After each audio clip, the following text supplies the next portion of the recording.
වහගන්න දොර. ඌත් එක කතා කියන්නේ කන පැලෙන ගහක් පකයට බලාගෙන උකන්න. දුමින්ද දැන් මොකද්ද වෙච්ච සිද්ධිය? උනේ සිද්ධිය මේ අපේ බස් එක ආපු ගෙස් වමනේ බෑග් එකතරම් බෑලා වටේ ඇවිදිනවා මේ බෑග් එකේ දාන තරන්න නැතුව.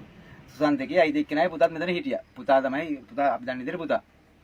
ඉතින් ඒ ආපස් එක ආවට ඇවිල්ලා කිව්වා මේ බෑග් එකේ මෙහෙ දාන්න එපා. ඔක ඔයාලා ඊළඟ තැනට ගිහින් දාගන්න කියලා. ඉතින් මම ඊට පස්සේ ආට කිව්වා මේක ඊළඟ තැනට දාන්න නෙවෙයි අපිට දාන තැනක් මේව කරලා දෙන්න බස් ඇතුළේ අරගෙන යන්න බෑ. ගඳ ගහ වමනේ බෑග් කියන්නේ ගඳ ගහනවනේ. පොඩ්ඩක් මේ තැනක් පෙන්නන්න දාන්න ඩස්බින් එකක් පෙන්නන්න කියලා. ඊට පස්සේ නෑ නෑ ඌව මෙහෙ දාන්න බෑ කිව්වා. මෙහෙ දාන්න බෑ කියලා සද්දයක් දාලා මිනිහා පැත්තකට ගියා.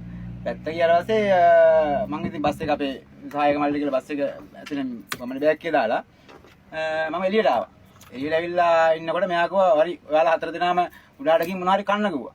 මං කිව්වා ඉතින් වාගේ අපිට මේක දාන්න තැනක් හදලා දෙන්න බැරි නම් අපිට වාගේ කන්නත් එපා කියලා. එහෙම කාලවලට උත් නෑනේ.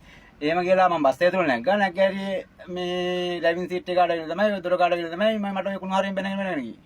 ඒක තමයි උණු සිද්ධිය. වමනේ බෑග් එක දා ගන්න තැනක් නැති හින්දා ඔය කතා කරලකට තමයි යා මට ඔය කුණු හරියෙන් බයි. අපි ඉතින් මේ ගෙස්ලා එක්කෙනෙක් දෙන්නේ නෙවෙයි 64 බස් එකේ 64 දෙනෙක් ගියලා මේ වත්තර දැම්මේ.